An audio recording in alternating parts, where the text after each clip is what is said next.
হাটহাজারীতে গ্রাম আদালত বিষয়ক কমিউনিটি মতবিনিময় সভা ও ভিডিও প্রদর্শনী অনুষ্ঠান অনুষ্ঠিত হয়েছে।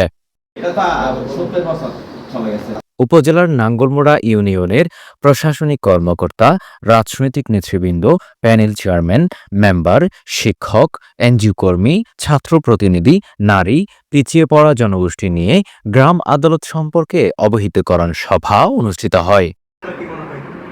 25 ফেব্রুয়ারি মঙ্গলবার সকাল 10টায় নাঙ্গলমোড়া ইউনিয়ন পরিষদের সম্মেলন কক্ষে কমিউনিটি মতবিনিময় সভা ও ভিডিও প্রদর্শনী অনুষ্ঠিত হয়।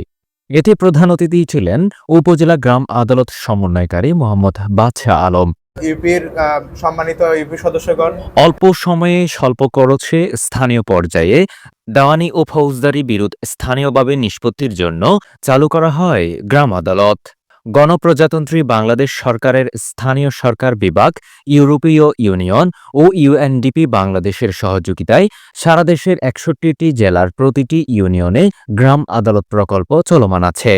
গ্রাম আদালতের বিচারিক কার্যক্রমের অগ্রগতি ও নথিপত্র যথাযথভাবে প্রস্তুত ও সংরক্ষণ বিষয়ে দক্ষতা উন্নয়ন নিশ্চিত করার লক্ষ্যে এই কমিউনিটি মতবিনিময় সভা ও ভিডিও প্রদর্শনী অনুষ্ঠান অনুষ্ঠিত হয়।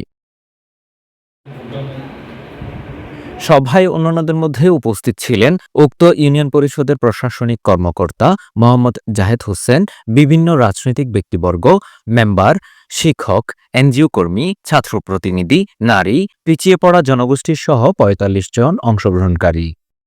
আমাদের অত্র ইউপির সম্মানিত ইউপি সদস্যগণ, প্যানেল চেয়ারম্যান, আমাদের মহিলা সদস্যগণ আছেন এখানে, শিক্ষক প্রতিনিধি, এনজিও প্রতিনিধি, সমাজকর্মী, সাংবাদিক এবং ছাত্র প্রতিনিধি, আমাদের মহিলা বিভিন্ন পর্যায়ের প্রান্তিক জনগোষ্ঠীরা এখানে আছেন। আমাদেরকে সকলকে গ্রাম আদালতের যে সেবা, এটা একটা সরকারি সেবা, এটা গ্রহণ করার জন্য আহ্বান জানাই। বাইরে অন্যান্য সালিশগুলো আপনারা না করে গ্রাম আদালতের মাধ্যমে করবেন। এখানে আপনারা যারা সমাজকর্তা আছেন, বাইরে যেগুলো করেন সেগুলো কিন্তু এখন গ্রাম আদালতের প্রতিনিধি হিসেবে এখানে করার সুযোগ আছে। সেজন্য গ্রাম আদালতকে সচল করেন, এটা একটা সরকারি সেবা, এটা গ্রহণ করেন, মানুষজনকে জানান। আপনারা সবাই ভালো থাকবেন। 6 সালে আইনটা হয়েছিল, এটা অনেক আগে, কিন্তু বাস্তবে আসলে এটা চর্চা কম ছিল।